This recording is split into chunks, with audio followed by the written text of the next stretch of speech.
These guys are ridiculous. These guys are ridiculous. Now, how about them damn Celtics? And we are back with another episode of How About Them Celtics. Sam and I are here recording on Wednesday, July 19th.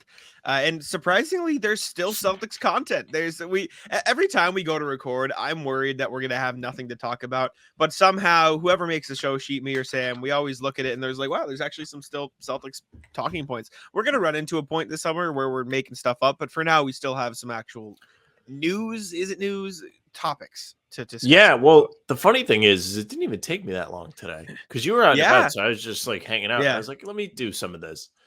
And a lot of it just jumps right out at you if you know where to look. So we're good. here. We've got news for you. Before we Finally. get going, just a reminder, not a lot going on this summer. If you're looking to go out to an event, sporting event, whatever it may be, use SeatGeek, use promo code HBTC to save $20 on your first purchase. We always have it on the bottom scroll, but we figured we would give you a little bit of a, verbal reminder. A little reminder. Yeah. And especially for those in the listening platforms too. But yeah, make sure to use code HBTC. Remember what was it? Code Sam LaFrance for a while? Wasn't it just your name? It was like my name. And I was like, no, please, I don't want it to be my name. That was funny. Anyways, we do have Celtics news to talk about. The first of which is a little tidbit about head coach Joe Mazzulla, who ran into, I would say, a fair amount of criticism this season from Celtics fans in the general. Yeah, he was only on the world. guillotine. Yeah, but the report from, who was this? Brian Windhorst, saying that, I'll read the quote quickly. At the end of the season, there were a lot of people who thought Joe Mazzulla was in some level of trouble, to the point where Brad Stevens needed to say in his press conference that Mazzulla is coming back. Not only was Mazzulla never in trouble, Brad Stevens' biggest move as the president of the team has been to lean into more of the way Mazzulla wants to play, which is high volume 3-point shooting, offense over defense. I like the first part, don't love the second part. Yeah, isn't that funny that Brad Stevens is not only fine with Mazzulla, but he's all in on Mazzulla and his ideology of shooting a zillion threes. Yeah. And you've kind of seen some moves that are in favor of that. I guess you could really, first and foremost, point to Porzingis. Yeah. Shoots threes, is real tall, and he can help stretch the floor. And it's a good addition. Make no mistake. He's a good defender too. So yeah. But it's weird. Even bringing in guys off the bench like Brissett, he's not the most consistent 3-point shooter, but we've seen him go off before. We were victimized as fans that day when he had 27 points against the Celtics. They keep it in mind. Yeah. This isn't technically news because, again, like Wendy says, Stevens came out and was like, yeah, this guy's fine. But we didn't realize how all in Brad Stevens is. Yeah, and the people who thought Joe Mazzulla was actually going to be fired, I mean, like, I know that was a topic of discussion. Like, I think we thought he might get fired if they got swept. I don't think we thought, at least me, I didn't think it was an actual possibility. I think we discussed whether or not we thought he should. And I think after games 3 and 7, there was some, like, maybe you think about it, but in hindsight, he was never going to get fired after his first season with the team, especially considering as much as it was a disappointment to fans to take a quote unquote, like, or not, there's nothing quote unquote about it, like to take a step back, like they still made the Eastern Conference Finals. Like, it's not like, let's not act like this season was a complete disaster, right? They obviously did not win the finals, which is, I know exactly, but as fans and as people who cover the team, like after they made the finals and after how solid they were to start the regular season, like, this was a championship team, and that was the goal. And if they didn't reach that, the season was going to be a disappointment. But they didn't miss the playoffs, right? Like, it's not like they completely failed. It's not like they had a terrible season. It just didn't reach the goal that the team wanted or that the fan base set for themselves. And also, and we talked about this sense, it's not like Joe Mazzulla was exactly placed in the easiest position, right? Like, he was kind of just, he was taken to the top of the volcano and dumped in and said, climb your way back out. Like, that's kind of what happened to Joe Mazzulla. Did you just come up with that off the top of your head? I've never heard that before. I did. I thought of, you seen Finding Nemo? You know, when they make them I've seen the movie. I haven't seen it in forever. This isn't exactly like the same thing, but in Finding Nemo, Nemo gets taken, obviously, to the dentist office where he is in the fish tank, and they have the volcano in the fish tank, and it is a big deal to, or I don't know if it's a volcano or like go over the what is the filter, but it's like a volcano in their eyes. And I just Okay. thought of like how that was their initiation process. Like rather than initiation, yes. rather than initiation, they were just like, Joe Mazzulla, here you go, dump in the volcano, climb your way out. The floor is lava, don't touch anything. And he, as much as it wasn't perfect, they made the Eastern Conference Finals with a brand new head coach after having to deal with that before training camp, like the days before training camp. So I credit Joe Mazzulla for that. Do I agree with offense over defense? No, but I'll say this. Obviously, defense wins championships. That's something we heard. KD disagrees with that. I don't know if you saw that tweet. Have you seen KD's tweet?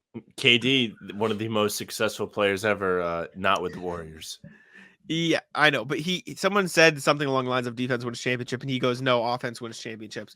And there was like a small debate. And I do still think defense is the most important thing to winning a championship. But at the same time, I do think in today's NBA, where it is arguably as hard as it's ever been to get consistent stops, like teams on offense are just better than they ever have been. Like there's so much talent in the NBA that it's going to be hard to get stops. Points scoring is up, whatever.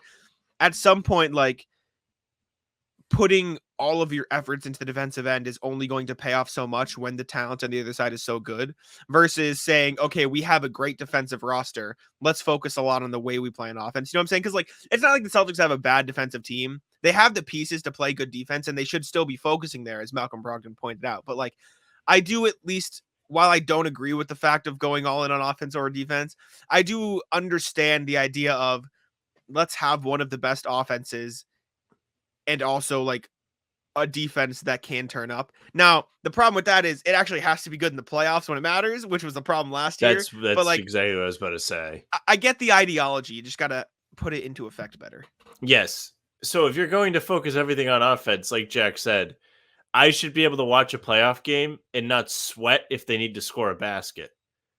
And also it should go the other way where they should have to get a stop at the end of a game, and I should not sit there thinking, and rightfully so thinking, that there's no chance they're going to be able to stop player X. They're going to lose this game. Off the top of my head, you can point to Game 5 against Atlanta where they failed to get a stop and Trae Young hits a 3 against them. You can point to Game 1 against Philly where Harden does the exact same thing. And then Game 4 against Philly where they had a chance to take the series by the balls and gave up a free Harden 3 to give them the lead or tie it and send it to overtime. I don't remember exactly which one it was. But it was still a situation where, regardless of how the offense looked that day, they had a chance to win the game on the defensive end and they couldn't do it. So I need to be able to have faith in them if I think they can compete for a title like they should have last year, that they can actually get a stop when it matters, because we haven't seen that. It was not a staple in this team this season. Defense is what made them a force in the 2022 season as they made their run to the playoffs, the finals, when the season was dead in January. Then they turned around because they played defense. That's what the focus should be, because defense is something that's always in your control. You can control how hard you play. You can control how you hit the glass. Can you always control if guys are going to make shots? No, you can't. These guys are all world players. Of course, they're going to make difficult shots, but that's more controllable than all of my three. Am I going to be able to hit 40% of my threes today, which was a measuring stick throughout the end of last season? I think that specific point, yes, but I do think offense is also very controllable. It's just the experience we've had. The Celtics weren't very good at controlling it because they're not into patient. These. Exactly. And that's the problem. That's the stuff you have to control. Like, use the Nuggets as an example, right? The Nuggets, I'll check what they were in the regular season too. The Nuggets weren't like an elite defensive team as far as I know. Like, I think they were a solid defensive team. Like, in the regular season, their defensive rating ranked 15th in the NBA. They were fine. They were literally average. Yes. Mm-hmm. And then in the playoffs, they were let's take a look here, playoffs defensive rating. They were the fourth best defense at 110.2. The only team's better, the Cavs, they turned the Knicks, up. and the Grizzlies. Right. And there is some variance to that because the teams above them are the Cavs, who only played one series, or the Grizzlies, who only played one series, and the teams they played weren't exactly the best offensive teams. You know what I'm saying? So there is some stuff to that, but I think there's something to be said about saying, let's rely on our offense to get us through the regular season, but make sure our defense is good enough where the offense can still be good in the playoffs, but the defense also steps up. And I do think I think the point you said about defense being controllable is true from the effort perspective, but I think it's less controllable when you consider how talented the league is on offense. I think offense is more controllable, not in the sense of obviously you can't control if the shots gonna always go in, but you control it. You can control if you play offense the right way, like you can control if you play defense the right way. The Celtics were just not very good at doing either of those things in the playoffs, right? Like you can always control if the ball moves well enough. You can always control if you don't dive into these one-on-one situations the Celtics loves. You can always control if you're getting the best shot versus, settling for good shots, right? Those are things on offense you can control. If the shot doesn't go in, then you have to control to find other ways to find offense, right? You can control Which when they you don't switch do. that gear. Exactly. And that's the problem. I don't think the problem is, and again, I don't subscribe to the whole, screw defense, focus on offense thing. I'm just saying I do think offense is controllable. I just don't think the Celtics did a very good job at that last season. Yeah, no, the best thing about the Celtics is they just would melt if the ball wasn't going in from three. Yep. And you couldn't depend on them on either side of the ball when the game got close. And I think so Porzingis that's will the help number with that. one problem. If you want to be like, what's the issue with the Celtics? They still, and they traditionally have not been able to do this, can't play games down the stretch. Hate it. No. And I think Porzingis will help with that offensive variation thing because, like we've talked about, get the ball in the post, score in a different way, make plays from the post. Something they weren't getting from Horford, which was something they used to get from Horford, and it ruled. And I'm not saying this is going to happen. I think it could happen. I feel like you'll see what's the opposite of regression to the mean? Progression to the mean. I think you'll see a little bit of that. Exceeding expectations. No. I think water Tatum, finding its level. Yeah, I think that's what you want to just say. I think water will find its level for Tatum's jump shot this year. He had a ridiculously bad jump shooting season last year when through the rest of his career, he was a very good isolation, pullback, whatever you want to say, jump shooter, like on the move, right? He has historically been a great shooter in that realm, and he was terrible last year. I'm not saying he's going to be shooting 38, 40% like he did in years past, but I don't think he's going to shoot 33% again, right? And I'm not saying that's what the Celtics should be banking on, but I do think that will help with some of the variance there in the offensive game. But as far as Joe Mazzulla's job security, he was never going to get fired. Like, even if we talked about it, like in hindsight, like he wasn't going to get fired. I'm fine with Joe Mazzulla. I know we defended him for most of the season. Then obviously we were upset with him by the end of the year. Blaming the coach is lazy, point blank. Agree. Yes. Agree. And in his slight defense, like we saw some crazy progression from him in 3 games at the end of that Heat series. Obviously too little too late, but you know what I'm saying. Yeah, you saw the Celtics went down 0-3 and Mazzulla started trying. Yeah, right. But I don't know. He wasn't going to get fired. I'm fine with him as the head coach. Give him an off season, right? He's never had an off season with this team. He was literally thrown into the fire. So and they brought in the Avengers to hold his hand too. So this is also true. Which is if you really don't believe in him, you are a winner too.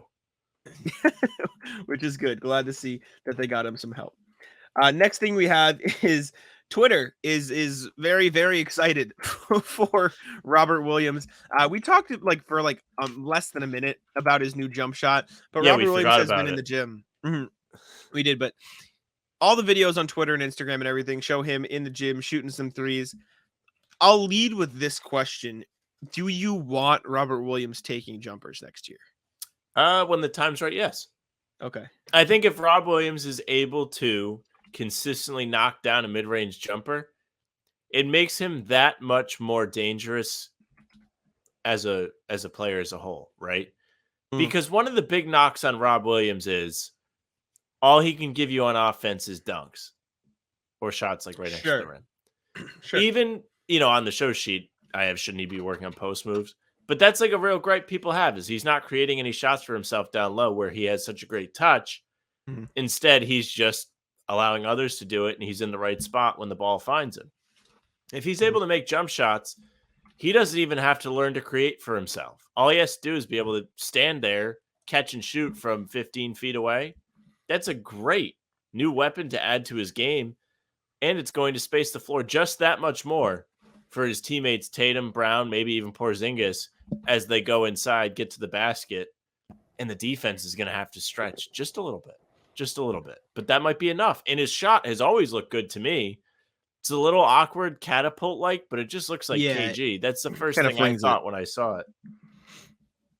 Yeah, I mean, I'm fine with Robert Williams taking jump shots. I think, like you said, it can only be when the timing is right because, like, let's not experiment too much, right? I would Regular like to see season, the Celtics, for one, run the old elbow curl plays they used to run for Avery Bradley for Rob. yeah, Yeah, that's what we're going with. because defenses won't know what hit him. They'll be so surprised. They'll be like, "Oh, I thought he was going to catch a lob. What's this?" Maybe I don't know. That could be the same effect as the zone has on the Celtics. Like they just don't know what to do with it. They'd be like, "What is this that they're doing? They aren't supposed to do this." And the defense will just melt. Mhm. I don't hate it. I mean, Also could be obviously, good against breaking the zone. Just add yeah, on to a serious part of that point. If Rob can make shots from the free throw line consistently, tougher to play zone. it's true. That's obviously true, and I'd. And he's You're a gonna good free hate me throw for shooter. this. You're gonna dislike me for this. I'd rather him practice threes than mid-range shots. I know that's crazy, and you got to work I your think he way did out. But that. like, Plus, fine, you and also that's have to fine. start somewhere. Also true. And for all the people who are gonna inevitably come in the comments and say, "Oh, just analytics skill, take a mid-range shot." It's just more realistic, right? Like you see the evolution of bigs like Brooke Lopez and stuff. Like they didn't like Aaron Baines. Like you didn't see them take a couple seasons hit mid-range shots, right? Maybe they mixed a couple in, but they went out to the three. And if Robert Williams takes jump shots in a game, obviously I think they will be in the mid range because that's just where he hangs out. Like he'll be at the dunker spot, he'll step back a little bit, not like a step back jump shot, but he'll take a step back. Yeah, The Harden step back. Yeah, right. But I wouldn't mind seeing him take a couple threes, a couple middies next season, especially because the rest of the bigs on the team can do it. So maybe he can just sort of develop it a little bit too. Well, But it'll be interesting for him. It kind of makes more sense to take mid-range shots because if he's taking mid-range shots, it's not taking him out of his game. To your point of he's in the dunker spot. Yes, He's already there. If he's on the 3-point line, he's no longer a threat underneath, at least for X amount of seconds until he takes a step in and is cutting, right? No, you're right. If he's you're right. in the mid-range already, he can do both. Mm-hmm. No, I agree with that, and I understand that line of thinking. I'll be curious to see if they break it out. I doubt they'd run plays for it, but I could see the Celtics like saying, okay, let's run this play where Rob is standing in the mid-range, and that's like an option for them. And it's not, I mean, obviously, that is the one glaring hole in his game, so you'd like to see him working on it this summer. Yes. So, good for Rob. Hopefully it can it is summer hit off-season video season.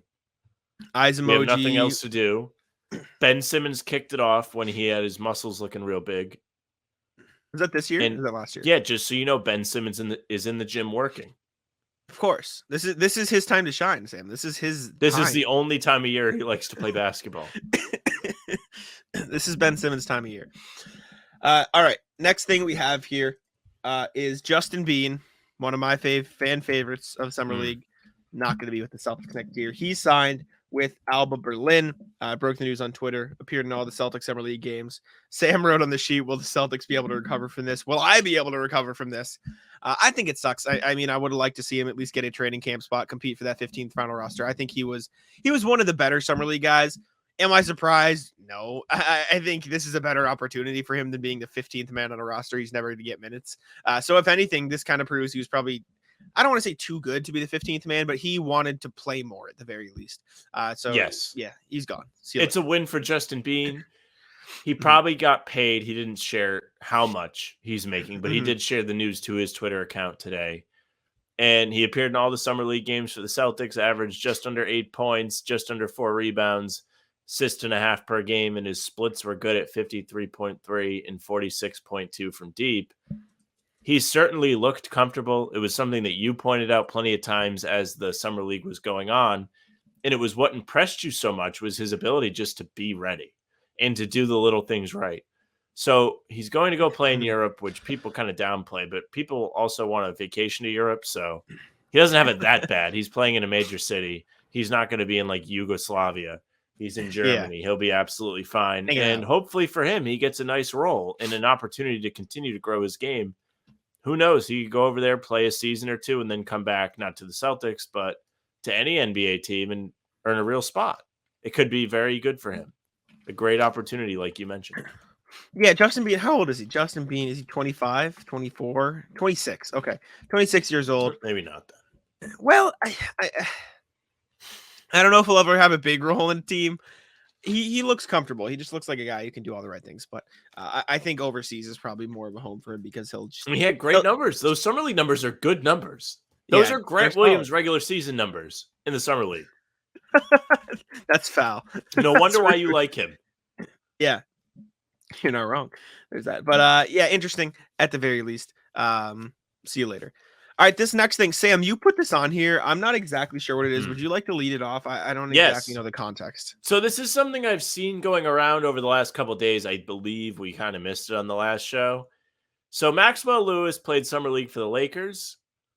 He was somebody that signed a two-way deal. The Lakers drafted him at number 40 overall, and before that, the family was unsure if Lewis would be drafted. Played for Pepperdine. He played out of Pepperdine, and LA Times did a story on him, and it was written that his family had gotten a call that the Celtics were interested in him. And the father says, what flashed my mind is I don't know if I can wear a Boston jersey, but I'll take it. Then the phone call came from Pelinka, a roster spot. Not a two-way deal was what the Lakers planned on offering. Soon after the Lakers made the pick at number 40, a dream that once too impossible came true. So it was a thank God I don't have to play for the Celtics story. Anthony Davis's dad wins again. Yeah. And Maxwell Lewis winds up being a Laker. Jack, do you have his summer league stats? I can find it quickly. I'm on Spot Track, but I can Google Maxwell Lewis real GM real quick because I have a tab open there too. Is this something you put on here because you were mad at it or you just thought it was interesting? Well, it's July. Okay, sure. I just wasn't sure if this was a story. I just wasn't sure if this was a screw this guy thing or it was just like a little bit. Yeah, we can root against him. Sure. I understand it. I'm not gonna like LeBron's getting old. I'm gonna need new guys to root against soon. It's whatever. I get it. Like if you grew up in Boston and the Lakers offered you a contract, your dad would probably be like, "Come on, just wait for something else." You know what I'm saying? But yeah.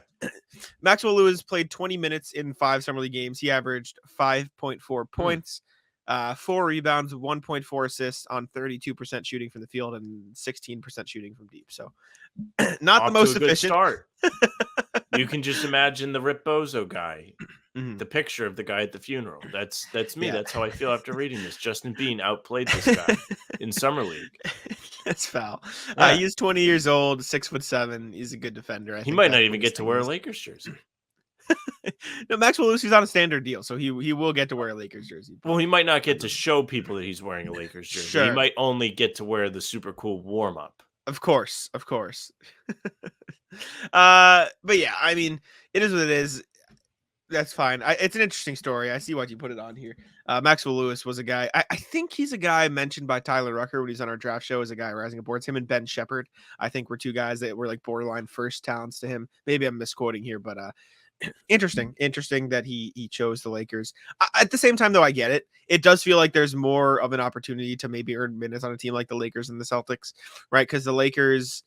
I think the Lakers and the Celtics have very similar goals. I don't know if that's true. I know, but I think with the Celtics, you can clearly see who the 8 guys that are getting minutes are. But like with the Lakers, right? Like let me take a look at their roster real quick. It just feels like you could find a place in the rotation if you worked hard enough, right? Because like Austin Reeves, obviously LeBron, Davis, Austin Reeves, Anthony Davis, but they lost Malik Beasley. They retained what's his name?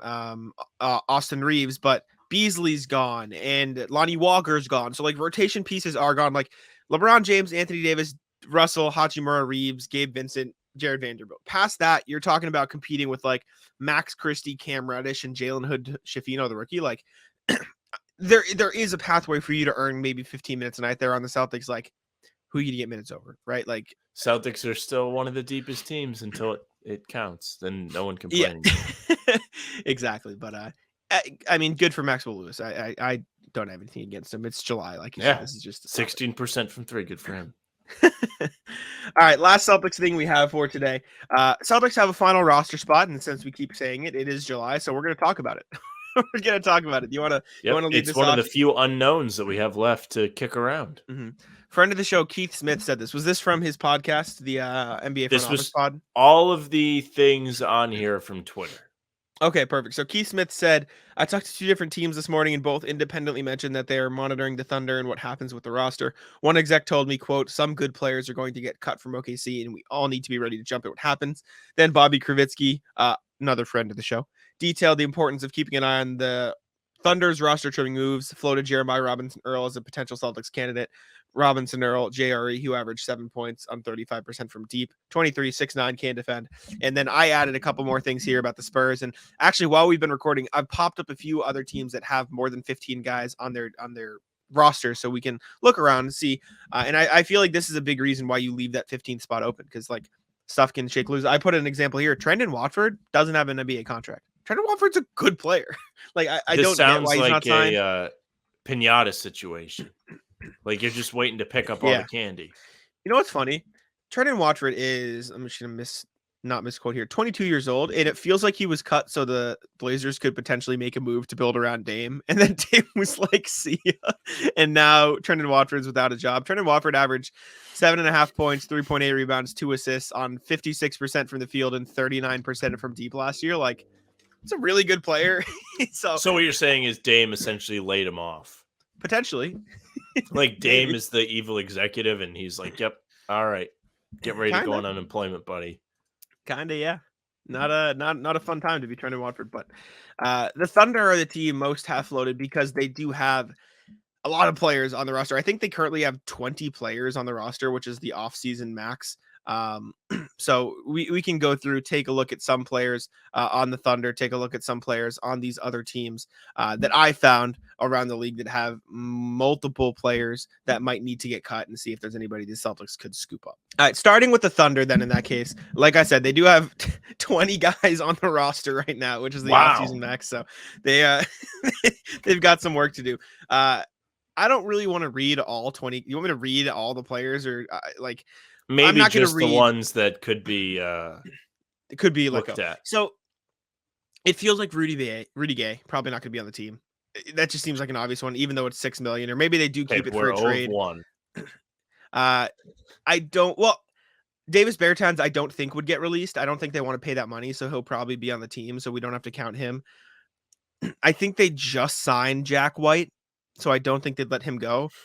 Robinson Earl is one who they could let go. I think that's a chance. Aaron Wiggins, would they let Aaron Wiggins go? Like, I feel like they'd be more apt to let a Victor Oladipo go for all that money, but I don't know. Even in that case, would you want Oladipo on the South? Actually, he's not going to play this season. Yeah, I don't know. Well, Usman Garuba and Ty Washington are 2 others. I'd probably be out on Ty, but Usman Garuba is like a solid defender. He's pretty athletic for the big man spot. He's a bit undersized, but like you bring him in to be that fourth big with Luke Cornett. Like I wouldn't hate it. He's still young. He's still only, how old is he? It doesn't say here, but I know he's still like 21. Yeah, he's 21 years old. He's fine, right? Like he's just too many picks. They have too. Well, they traded for him. He was on the Rockets last year, but that's another one. Like they're really crunching the roster spots now because like Shea, Bertans, Dort, Chet, Oladipo, Micha Chuchi they just signed is 6, 7, 8, 9, 10, 11, 12, 13, 14. And then for the 15th spot, they have Usman Garuba, Ty Washington, Jalen Williams, the center, Isaiah Joe, Robinson Earl, Aaron Wiggins, and Jack White. And like lumped in there are some pretty good players who have played real minutes. Isaiah Joe is on the block at all? I think there's a chance. I feel like they'd try to keep him, but they would have to let go of somebody. Like I think they let go of Ty Washington, Usman Garuba, Rudy Gay. That's 3. And then at that point, you have to let go of 2 of Victor Oladipo. Maybe they'll let him go. So maybe that's 4. But then you're looking at Robinson Earl, Isaiah Joe, Aaron Wiggins, and then Jalen Williams. And I don't think they're letting go of Jalen Williams, the center. So it'd probably be one of Joe, Jeremiah Robinson Earl, or Aaron Wiggins at that point. Robinson Earl is my favorite or of the bunch. Trey Mann. Bobby Kravitsky sold me. I think Trey Mann is another one who they could potentially let You go think of. so? I he saw just ball out for them in the summer league. he did, but I can't remember where I saw this on Thunder Twitter or whatever. I saw somebody saying something along the lines of like Trey Man is playing for his contract right now or something. So like he might have been, but he might have won. I know, but might have earned the contract. But they just drafted. I mean, if Case I'm Wallace. aware of it, then he probably earned the contract. But they just drafted Case and Wallace too, and they already have Gilgeous-Alexander. They already have Giddey. Case and Wallace played really well, and Jalen Williams. Like they already have some pretty good guards on the roster. So I don't know. It's a question mark. I wouldn't mind JRE. I think Robinson Earl's probably up there for me too. He's a good player. He just seems like he'd be the most ready to help them out. He can shoot the three. He's probably a little bit worse than Brissett, maybe. He's undersized. It's hard to compare them because they're different positions. Okay. But I don't know. He's intriguing at the very least. He's played well. The Spurs are another team who have to let somebody go. They have, let's see, 1, 2, 3, 4, 5, 6, 7, 8, 10, 11, 12, 13, 14, 15, 16, 17 players on the roster. Feels like the guys who are probably going to shake loose. 17 players, and they haven't signed Dominic Barlow, so it feels like it could be 18. Maybe you have to let go of 3, or they signed him to a 2-way deal. Feels like Kem Birch probably going to go. Are we out on Kem Birch? Don't need him. Okay. Don't care. Maybe Devontae Graham gets let go. He walks again. Meh, not in on that. Don't really care for that either. You don't need past more. That, like Charles Bassey. Would you want Charles Bassey on the team? He's fine. He's a big man. He played well for the Spurs last year. JRE is still probably the best. Charles Bassey, 22 years old, averaged 5.7 points and 5.5 rebounds in 15 minutes for the Spurs last year. Like whatever. he shot 37% from 3, but he took like no shots. He took, let me see what that is. He shot, where's totals? Yeah, he shot 3 of 8 from 3. So hey, that's not bad. Fits my agenda. Shoot less threes. Yeah.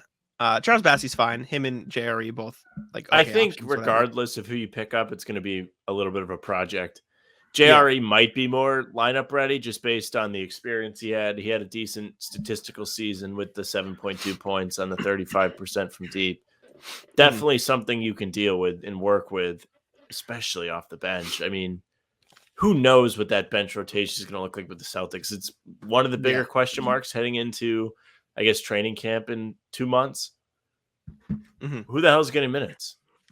It's true. Celtics blog, I mean, not Celtics blog, The Athletic, Jay King put out an article about the rotation, and he's second guessing himself all over the place in there. He's talking about how he's crossing out things and all that. It's a big like puzzle of definitely. Should Pritchard be the 8th guy? Should it be Hauser? They just signed Brissett. If you add in JRE, that's even more. Jordan Walsh is giving you questions now after Summer League. Like, I guess for the regular season, you can play more than 8. It's not the most important thing to cut it to 8. But even then, it's like, I don't know what they're doing. I'm not convinced Pritchard's going to get a lot of minutes. I think he gets a decent amount of run. I think he gets a lot of run in the regular season. I think he'll hit like 20 minutes a game.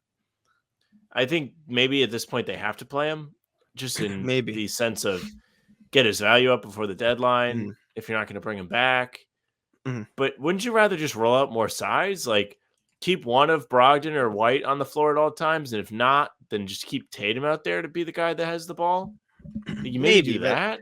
I think you value the shooting too of Pritchard, right? Like none of those guys with size can shoot like too. I know, but when you say roll up more size, you're probably thinking like I know, but like Jordan Walsh, O'Shea Brissett, Delano Bay, like none of them are the best shooters. 40% in the summer league. Don't sleep. Yeah, I know. I don't know. I think he gets some run. The Wizards are another team that has like Jordan 16 Poole guys on the roster. But I assume they'll probably let go of Gallinari and Muscala, so the Celtics couldn't sign them. Lame. You can't bring them back. That would be the most fire thing ever, is just unload guys and then just sign them for nothing. Yeah. 30, 40, 50. The Clippers have 16 guys on the roster right now, so they will have to wait let till they get go. Harden. Yeah, this is true. They'll have less at that point, but they signed Kobe Brown to a real deal, but that means like Jason Preston, Brandon Boston, and Amir Coffey are guys who are probably on that bubble. Like barring a trade where they send out more than they get back, like I'm not saying the Celtics should sign any of those guys, but those fall into the category of an interesting prospect or project, I should say. So like fine. The best was when Boston scored like 27 points against the Celtics or whatever it was that time when they were out at Staples, and that was like half his season total in points. Yeah. And it was all against the Celtics. Like, that's the kind of thing that's like, what is happening? And with the trends that you've seen this summer, that'd be the least surprising move for them to make after signing O'Shea Brissett, Porzingis, who lit them up in April. Like, just bringing in all these guys that have had games against them in the past. It's like, okay, I see the movement, Brad, protecting yourself from the Celtics killers. Good Might job. as well go get Ish Smith. Trade for Ish Smith, get him back. Ish Smith, championship experience. These guys need someone to lead them. It's true. This is true. The Hawks have 16 players in the roster. That feels like it'll be like a Vit free Krejci trade or something. exception. No, it'll probably be like a Vit Krejci release or a Tyrese Martin. The Grizzlies have 17 players, and their roster's deep enough where anybody they let go is probably going to be all right. You get Smart back. Easy. Get out of here. Isaiah Todd probably gets released, but they have to release one more pass set. And like, I don't think they're releasing Kenny Lofton Jr. They should. That'd be fire. I'd be all in on Kenny Lofton Jr. if the Celtics sign him. He's a dog. You've seen him in the past, body Wemby, who's supposed to be the next best thing. I mean, put him in there against Kenny Lofton Jr. Welcome to the league, buddy. Yeah. Xavier Tillman, Santi Aldama, John Conchar, Josh Christopher seems like the most likely to get that X because they just traded for him in the Dylan Brooks thing. All right, and then the last team that has too many players is actually the Nuggets. The Nuggets have 15 players. Well, they actually have 15 and then 2 guys on training camp contracts, so they should be fine. Cool. Unless one of those guys earns a contract. But I mean, JRE is probably my favorite unless the Grizzlies let go of an actual player. I think Trendon Watford would be pretty cool too. And then Charles Bassey out of San Antonio is fine, but I don't know. Watford's an interesting one. I like Watford. I truly believe that. He's just young enough to where, okay, Horford's getting old. You need somebody to kind of be the backup once he's done. Why not? Why not take a flyer on somebody like that? It's not the dumbest thing ever. It's just covering your ass for a couple years down the road. Like, this is the aspect of the Grant move that I was like, I don't know how much I like this because down the line, you're going to miss Grant. Yes. It's facts. There is no arguing it. Once Horford ages out, you're going to miss Grant. The question is, can you replace Grant in that window? If so, then you don't miss Grant. But if you don't, then yeah, you're screwed. And you're like, wow, we gave up that guy for nothing when we could have kept him and had a little bit of extra cap room because of his slot. Definitely. It's a dangerous game. I think you're losing that. Not only you're losing a rotation player, but you're using the youth of Grant Williams, right? Like, he's a younger player. They screwed up. Definitely. Jack is distraught. I think so. All right, but that was just interesting. Some players the Celtics could bring on board. Let's move on to the NBA section. Change the background. Yeah.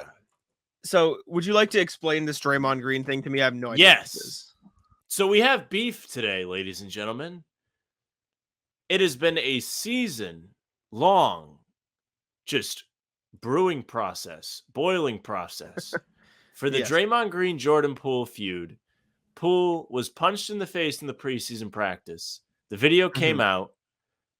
Steve Kerr cited this as an incident that compromised the Warriors season, which was quite literally a roller coaster where they were like 9-32 on the road or something like that. Crazy to end the season. They could not win games on the road. They were in the middle of a title defense where they just couldn't play away from Chase Center.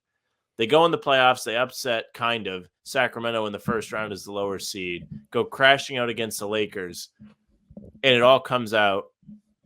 And now you've seen the first month and a half of the offseason. Jordan Poole is no longer a Warrior.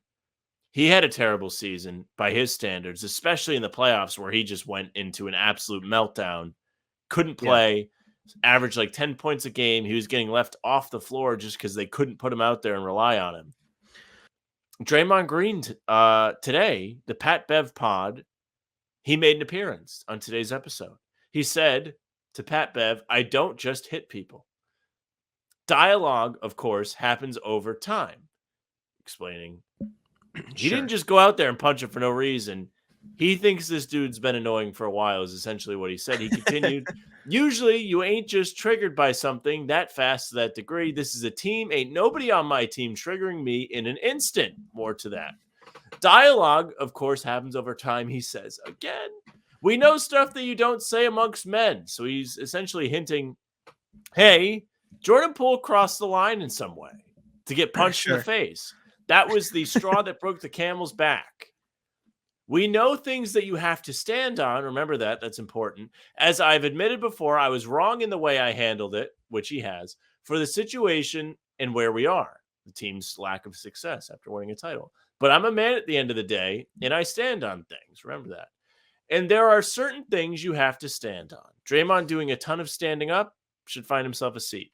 Now, why is this so interesting? Why are we talking about this today? Well, if you didn't know, Jordan Poole's dad opened up Twitter yesterday when the Pat Bev pod shared a clip of essentially what that long form response from Draymond was as a teaser for the episode. And he said, I'm going to stand on this, that it's some BS. He said in a now deleted tweet. I believe it's deleted. Oh, it's no longer, it's not deleted. I'm sorry. Very wrong about that. It was a reply. So if you go to his page, you have to search that way.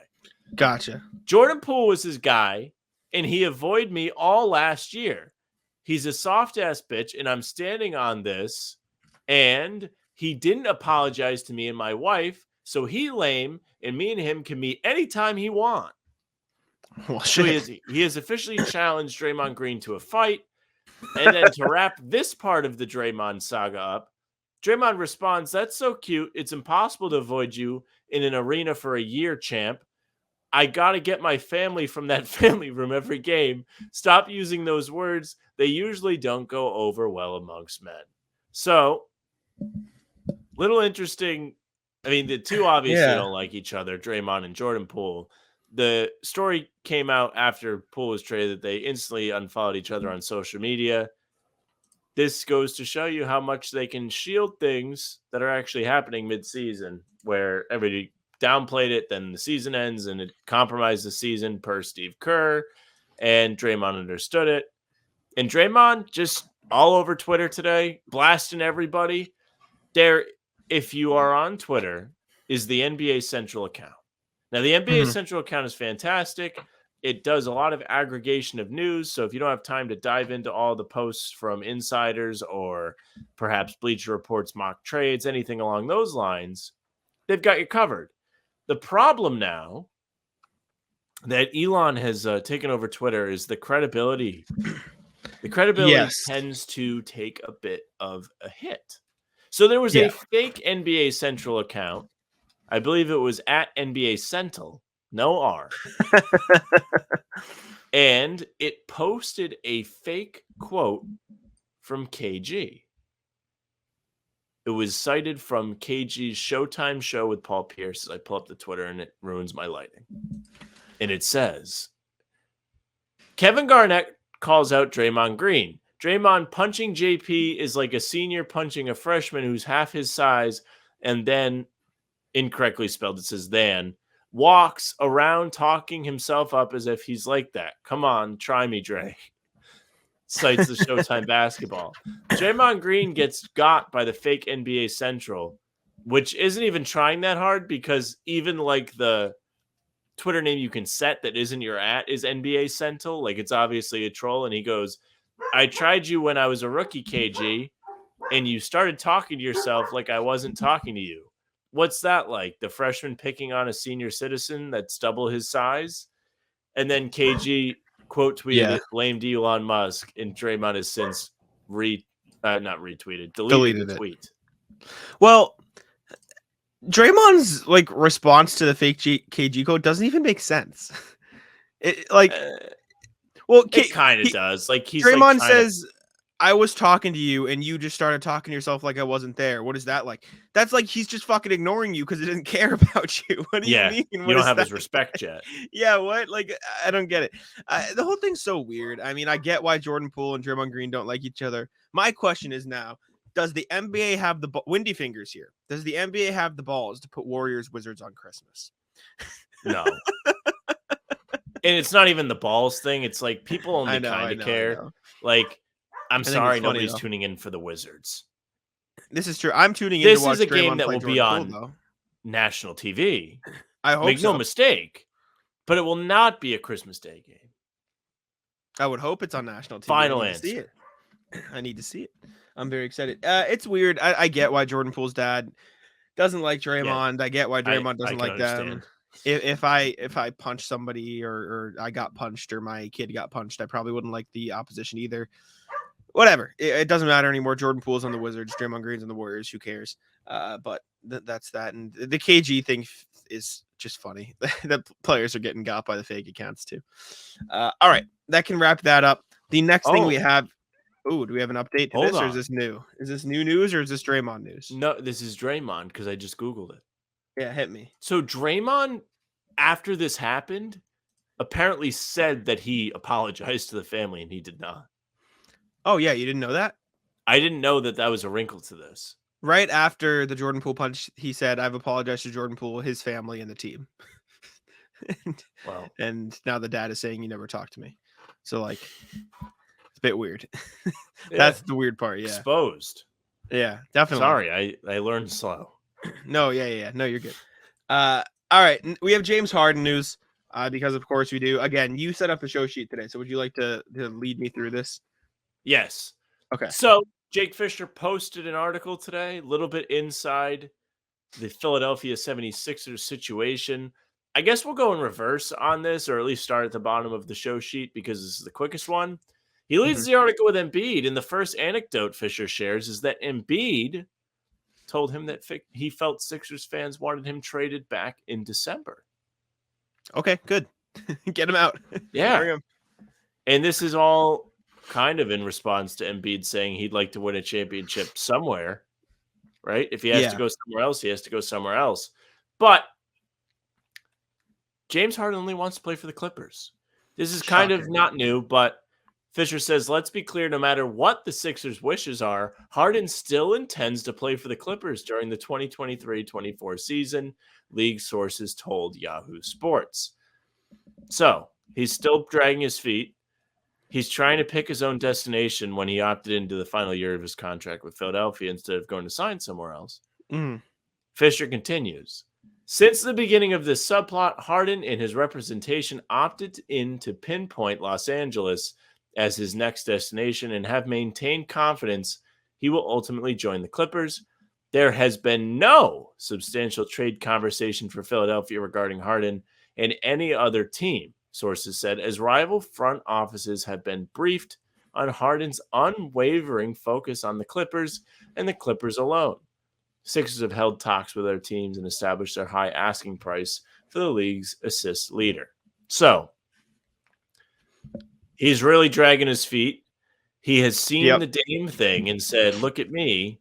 I'm going to do the same thing. Yeah, me too. Exactly. Yeah, I want pick my destination too. Yep. The thing is he could have did that as a free agent. Yeah, except he couldn't have gone to the Clippers, which is what he wants. So he's trying to make his own things. How badly do you want it? I guess you don't want to go that bad. I am less annoyed about the Dame thing than I am about the James Harden thing. Because as much as you don't like the way Dame has gone about it, at least you understand the fact that like he's gone through the whole, okay, I'm gonna be this team. James Harden. Also, this is time number 4 for Harden. That's what I'm saying. He's just kind of flip-flopped back and forth. Like as much as Dame stuff's annoying, and I don't like it's annoying to talk about at this point. Like up until 2 months ago, like I would have told you Dame was one of my favorite players. And at the core, like I still enjoy watching him play and it's whatever. But like you would have said this a couple months ago too. He's one of the most respectable players. So it sucks to see him go through this, but at least he has the history of being like whatever. He has lit James my respect on fire. Sure. But like James Harden play for this team. James Harden never had it. So yeah. I don't know. There needs to be a little bit more of the contract means something in the NBA. I don't know how they do it. We've kind of texted about this. I don't know what the solution is. But to the point of the teams can just trade the players anytime they want. Very true. But the players still get paid the money. Like that's the team's end of the deal is that these guys are getting paid. Which is why you see Harden opt into this deal instead of just being like, I'm going to go play for the Clippers for free. I do understand the whole thing of like, obviously the money thing's there, but like you are completely uprooting somebody's life. Like they are having to move. It's very true. They're having to move. It's terrible. So I understand it from that. It's part of the game. I don't know. Yeah, I don't know. And then you have it on here as well. Daryl Morey said on the radio, basically, if we do look for a trade, it's going to be one of two things. A player is going to help us be right there like we were last year, or going to trade for picks that we can use to turn into a player that can be a running mate with Joel. If we can't get that, then we are not going to do it. And I respect that. Good for him. That's how, as the team executive, he should think. I agree, but I do think that's a dangerous game to play when your other star is speaking like Embiid has been speaking. Do you know what I'm saying?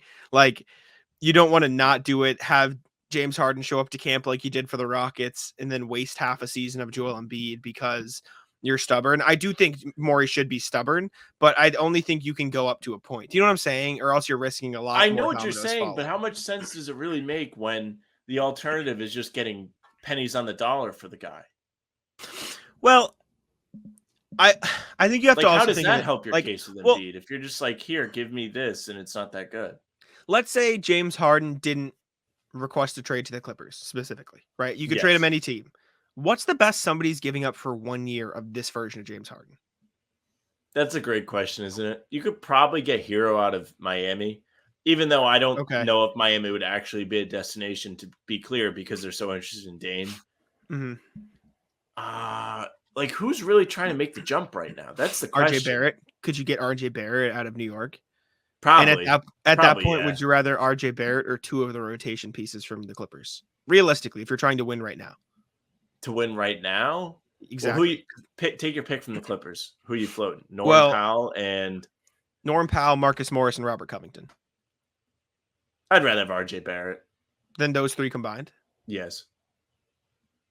I just think you have more of a window with RJ Barrett. There's still hope that he can be better, and I know the question is when now. But, okay, out of those three guys, the only one seriously contributing for you is going to be Norm Powell. Marcus Morris is essentially a negative asset at this point for the Clippers. They're trying to get rid of him, yeah. Robert Covington has had an okay couple seasons. But as far as Marcus Morris is concerned, everything I've seen is that they just want to get rid of him. He's just averaged like 16 points for them, though. I don't know if the getting rid of him is him being bad or him just not wanting to be there anymore. Actually, he averaged 11 last year, but still, he shot all right. I don't know. It's weird because, like, you could also I don't think I'm wrong about that. I think I've read that they don't want him anymore. That's fine. I think it was part of the Brogdon thing, actually. Like, there was rumblings that Morris would be one of the guys going to Washington. Yes, I remember. I know what you're talking about. You could probably eke out, like, Norm Powell, Robert Covington. You could probably get Zubac as a backup. Like, that's not bad. I mean, that's helpful. But they just signed Paul Reed. I don't care. You should care. With the new CBA, like, Ainge dicked them into having to pay this second apron if they kept him around. I know, but I would still rather have Zubac than Marcus Morris, I guess, in that context. Oh, yeah. Yeah. And then no debate. I'm just trying to play devil's advocate here. You could probably eke out like 2 future firsts of the Clippers, and that being in like 28 Do they and 30. even have picks? They can trade their 28 and 2030 first round picks. And by that point, hey. No, the Clippers are up the creek without a paddle, regardless. Those are probably going to be pretty good. Team or not. Like, they're screwed. So, they're not going to be good down the road. And especially in the context of like it's only one guaranteed year of James Harden. I don't know. I really don't know what the value on James Harden is. And we won't know now because he's already said Clippers are nothing. But like realistically, what teams around the league would want James Harden for a package that the that the Sixers would want, right? Like we just named 2, the Knicks and the Heat. Past that, what? The Raptors want James Harden. If that, they're not going to give up Anunoby or Siakam for him. And so what? Gary Trent and Chris Boucher. That's just as good as the Clippers and worse picks probably in the long run. Right? Like the Magic, do they want him? You want John Isaac and Gary Harris if you're trying to win right now? No. Right? Are the Kings going to take that risk? Do you want DeAndre Ayton? Like there's just not, I don't think there would be a huge market. Do you want Karl Anthony Towns so him and Embiid can fist fight every other game? No. You don't want like what are we doing there? Like there's not a lot of good options for Harden. I think you're right. Maybe does Atlanta want him? No, they already have 2 guards. They don't need that problem. Do the Mavs want him for Tim Hardaway Jr. and fucking? What about Orlando? Does Orlando have any interest? I said Orlando. Yeah, but at that point, like, would you rather have Gary Harris, John Isaac, and whatever, or the Clippers package with those picks in the future? I'd probably rather have the Clippers package. I think you can eke more out of Orlando than just that. Like what? I wouldn't. If I'm They Orlando, have a I zillion would, guards. They're going to I have to wouldn't give give up some any up of my if they're going to guards. give up or get Harden back. That wouldn't be worth it for me though. I'd rather just keep developing Suggs than 1 year That's of fine. Harden. Because Harden, I hate to break it to you, Harden's not re-signing in Orlando. There's Maybe no he fucking falls chance. in love with Mickey Mouse. Get out of here. Like the Pelicans, you want Zion? Like Yes. maybe. Yeah, I would take Zion for James Harden. Trade one fat guy for another. I guess, but like, would the Pelicans do that? I doubt it. For 1 year Harden, I don't know. It just doesn't feel like there's Zion, a lot. who doesn't play for you. You play CJ off the ball. I don't know. That's not the worst situation. I don't know if they're going to give up Zion. If you're talking about these other, like Orlando not wanting to give up Jalen Suggs. My point is like the 1 year of Harden, like especially when you know Harden, even if he didn't specifically request the Clippers, like if you're New Orleans or Orlando, you got to be thinking he's not fucking coming back. He's not re-signing. I don't know. I don't know. It's weird. It's definitely annoying that he's just kind of dictated this way. Phoenix can get him because they just get everybody. Yeah, and they can do the "Who's stopping this team" graphic again, which they did for Bull. True. All right, we have some Christian Wood news, and then we're gonna wrap up and go to the rat list. I just thought this was funny, so I want to put it on here. So the Mavs, last podcast we talked about how the Mavs were like, "Oh, maybe we'll sign and trade Christian Wood." Jovan Buha of the Athletic, sorry, I just had a brain fart, mentioned that the Lakers and the Heat were mentioned as potential Christian Wood destinations because, of course, they are. Did you see what the Lakers potentially were considering? Not a Jared Vanderbilt swap. Yeah. I was going to say, do you want me to act like I didn't see the show sheet? Oh, yeah, I forgot I put it on there. But, like, if you're the Lakers, why? That sounds bad. Jared Vanderbilt's better than Christian Wood. No? I would rather have Vanderbilt. It just makes sense. Agreed. If you're going to play him in small stints. He's going to play defense for you. And he at least has like a little bit of an ability to shoot the three, which is all you're going to ask of anybody in that 14th man role. Or whatever. What? Jared Vanderbilt can't shoot threes. He can improve at it. It's one aspect of his offensive game that you need him to be able to do, rather than being like, "Hey, Christian Wood, can you pretty please play any defense for us at all?" Okay, I know what you mean. Like the ask is much less. And like the report initially was that they were bringing Wood to be their 14th or 15th guy. Like it wasn't like he was going to play. So why would you give up a guy that was playing real minutes for you at the end of the regular season last year for Christian Wood? If I'm the Mavericks, I'd be like, yeah, sure, we'll do it. You know, why not? We'll give it a chance. Why not, dude? Like, you're going to give up Wood for nothing. They have no interest in bringing him back. That was not a secret before the summer even started. Yeah. His last game was very obviously going to be the one where they sat Luka for almost the entire Slovenia night at the American Center, whichever one it is. Yes. And then the Heat, like, I guess they just want everybody, but like, why? It kind of makes sense. You can roll him out there to shoot threes next to Bam as another big guy. I guess, yeah, you can cover for him because Bam's there. They have 2 roster spots left, I suppose. You could say the same thing for AD, people back, I suppose, but I don't know. It's just weird. I don't love Christian Wood either spot. I think Christian Wood is weird. He's never been on an overly competitive team. Was it you that brought that up to me? Like, if you go back and look at all the teams he played on, like they all suck. He played on before they were good Bucks, then the Pistons, and then the Rockets, and then Pelicans this year's Mavs had a team. Stint. Yeah. So like, meh. I think he needs to go to a team like the Nets, where he can be like a solid rotation piece in a play-in team and like find a way to impact winning that way, like playing behind Claxton. Washington, sure, fine. Call me crazy. This is random. Do you think Washington's going to be the worst team in the league next year? I wanted to ask you worst team in the league last time, actually. I'm glad you brought that up.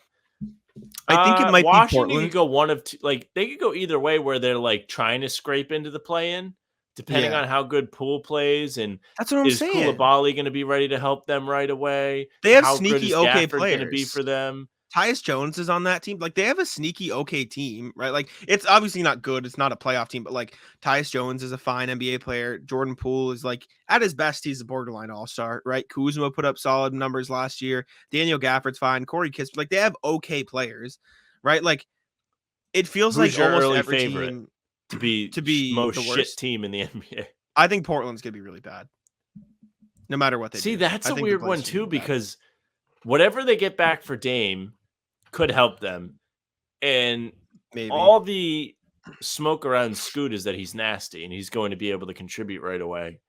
And they've got Simons, they've got Shady and Sharp. Like, they have okay pieces there already. I don't feel like there's any clear-cut team that we're going to be like, wow, these guys suck. Toronto, maybe? I think the Bulls might be really bad. Oh, yes, Chicago. How could I forget? Yeah, no, that might be my favorite answer. Even them, like, they like, as much as we crap on Levine, like, they have fine players, right? They're just not the fun, good, like, sneaky good team. They're like a team that probably should be better than they are, but they're not, right? Like, they'll probably be better than the Wizards. They'll probably be better than the Raptors, maybe. They'll be stuck in that mix. The Nets are a question mark because you don't really know what's going to happen. The Nets, I don't know. It may be the Nets. I think you see a few teams bottom out by the midway point, like the Raptors or the Bulls or the Jazz are a question mark for me too. I don't know how good the Jazz are next year. Jazz are a good shout. I'm just like trying to look. I'm like, okay, which team is going to perish? Charlotte. Charlotte might be one of them. Charlotte, I think, will be really bad too. Yeah.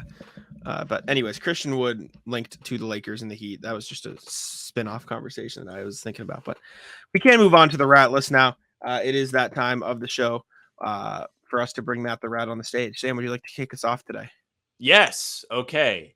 Rat List, the two coworkers I have that were just going back and forth on an email chain, replying all. So today I must have got like 10 buzzes to my phone in a row that they were just emailing back and forth about something. Yeah.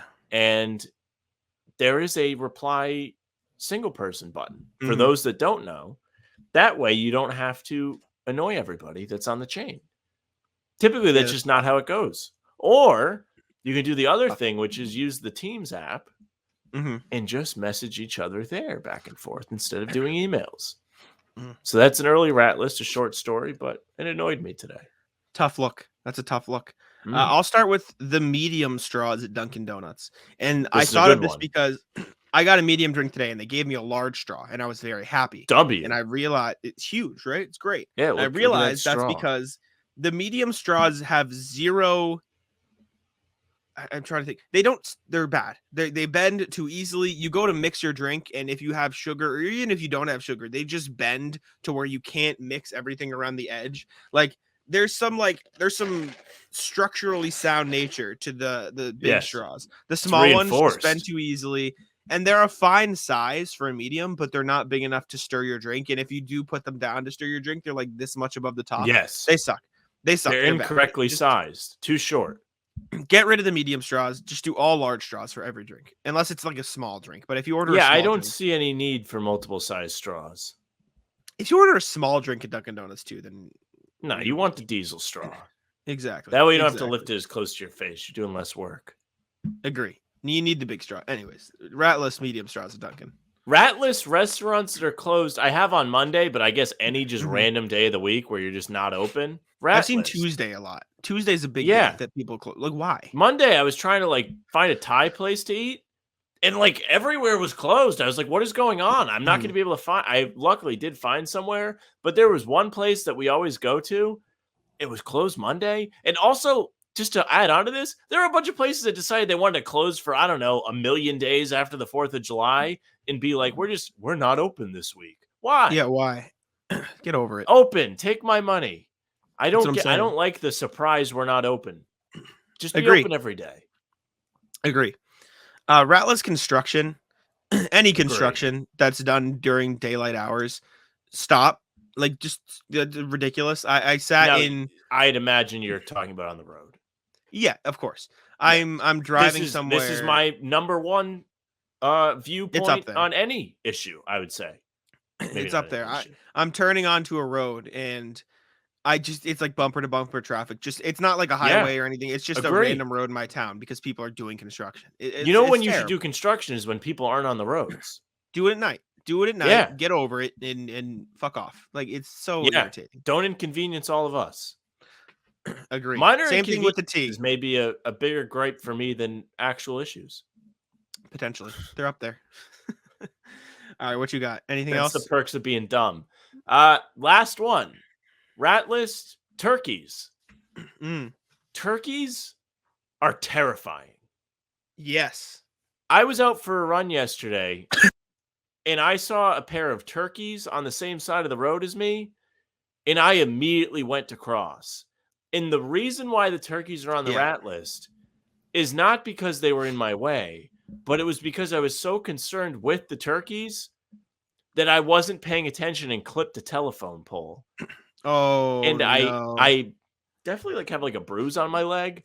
It's nothing serious, but it feels like my leg is super tired and tight all the time. Yeah. It's not a great feeling. And turkeys have no business being as menacing as they are. And to add on to that, I'm lucky. I'm in Rhode Island. I'm pretty sure like if it comes to it, I can take the turkey out. But in Massachusetts, it's illegal to kill turkeys. Is it? I'm pretty sure it is. I believe you. That sounds right. I didn't know that. I'm going to Google this while we I'll pile on to that. Ratless geese. Geese suck. I'm sorry. Geese are terrible. And this is mainly because I golf and they're always in the golf course. They are scary. Have you seen a goose's teeth? A goose's teeth. Oh, we're about to. So if you're watching on YouTube. By the way, you need a license to hunt turkeys. If you've never seen the mouth of a goose, you tune in to the video. Sam, this is what their mouth looks like. You're about to have a new fear. Hold on. Take Matt the Rat off the screen and be ready to never look at geese the same way. There you go. That's the mouth of a goose. Those are teeth. Oh. Sam. They're rabid animals. That almost looks like the venom teeth on Spider-Man. Geese are awful. I hate them. They get mad at you so easily. They have teeth on their tongues. Oh, terrible. What a like evolution thing for your species to get his teeth on the tongue. Right. And if they have their kids with them, they'll just hiss at you and run at you. It's bad. Geese are terrible. They're terrifying. Don't like them. Bad. And then my last rat list, people at Chipotle. My friend and I went to Chipotle today, and you know how they have the like pickup shelves? Yes. Someone just took our order. Oh. And so we got there. I'm surprised this doesn't happen more often, actually. Yeah, we got there. The lady was just like, I just put it up there. What do you mean it's not there? And she was like, someone must have took it. And I saw, this is funny because a couple days ago I saw a meme and it said, shout out to COVID, because if it wasn't for COVID, we would never have the free shelf at Chipotle. It's true. There's this app called Too Good To Go where you get a mystery bag. Oh, are you aware of it? You told me about it, yeah. Oh, okay. I've talked about it. But you get like not free stuff, but significantly discounted stuff, and like they just give you whatever's left. That's essentially the Chipotle version of this. You're just gambling and you pick up your mystery bag of food. I guess you can even see what the order technically was. Yeah. But oh man, I'd be so mad if I showed up. But I never do like the mobile pickup order. I just go and I go through the line. Tell you what, I went to Chipotle on Sunday night after basketball. Luckily it was open. I was amped. But I go in there and like the workers making tacos, and I think this other person was a manager. And she was like, oh, like, what's that? Is that the mobile order that just came in? And she was like, no, those are for me. And I'm just standing there. I'm just like, what is going on? Yeah.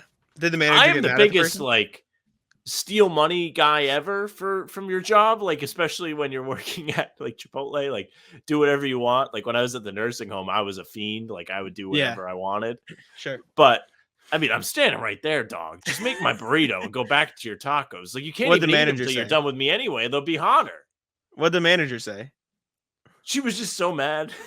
Oh, did she get mad at the person? Yeah, she like ended up helping me instead of the other one making her own dinner. Oh my God. Yeah, that's a disaster. That's a disaster. When I worked at a restaurant, we'd always have to like we would be able to go into the kitchen and eat a roll, and that was like our break. We didn't get breaks. And then at the end of the shift, they would be like, okay, you can ask the kitchen for food, but sometimes the kitchen would be mad and they didn't want to make you food, so we just not get food. I remember one time they had mac and cheese, I want to say, and one of the waiters was like ordering it but getting pink sauce on it. And I asked for like the special make like that, and the guy like flipped out at me. Yeah. The cook. And I was like, I'm sorry, man, I didn't know. But when I was at the restaurant, I used to slam back rolls like it was nobody's business. Yep. Yeah. I was disgusting as a fucking busboy. I would eat fries off plates when I was bringing them back. Oh, yeah, no, not proud of it. No. Like really gross. But I liked the fries. Like they had like the best fries ever. So I would do that sometimes. Not proud of it. I've evolved since. Yeah, the evolution is key. Oh man, that's tough. All right, Sometimes I think you go back and you regroup. that's all I got just for the really round. hate So you got food anything else? waste. No, Yeah, it's sure. All right, well, we can wrap there. Thank you all for tuning in. We appreciate it. Subscribe to How About Them Celtics. Let me change the background real quick. Make sure to subscribe to the channel. We're very, very close to 1,000. We'd appreciate you helping us get there. What are we at, Sam? Do you know? We are at 977. Refresh. Yep, 977. I see it. Okay. Yes. 977 right now. Help us hinge towards there. Make sure to leave us 5 stars on Apple and Spotify. We appreciate that. And leave a comment on YouTube. That's my favorite thing. Thank you very much. I'll let Sam take us out. Yes. Before we go, make sure if you use SeatGeek, it's the summer, you're bored as hell. If you're going to any events, make sure you use promo code HBTC to save yourself $20 on your first purchase. Let us help you go see what you want to see. If you're not going to do that, then at least subscribe to the YouTube channel. Join 977 others. Hit the notification bell so you don't miss any breaking news anytime the Celtics do anything. If Jack and I are around, we put a video up lickety-split, and we make sure that you guys get all the current information to your inbox as well as our 5 a.m. uploads daily. Like Jack said, Spotify, Apple, you can find us there. Leave a nice review, 5 stars, nice comments, and follow us there for all the latest full-length pods like this one. You can follow the socials at How About Them C's, Twitter, Instagram, TikTok. Facebook is just the name of the podcast.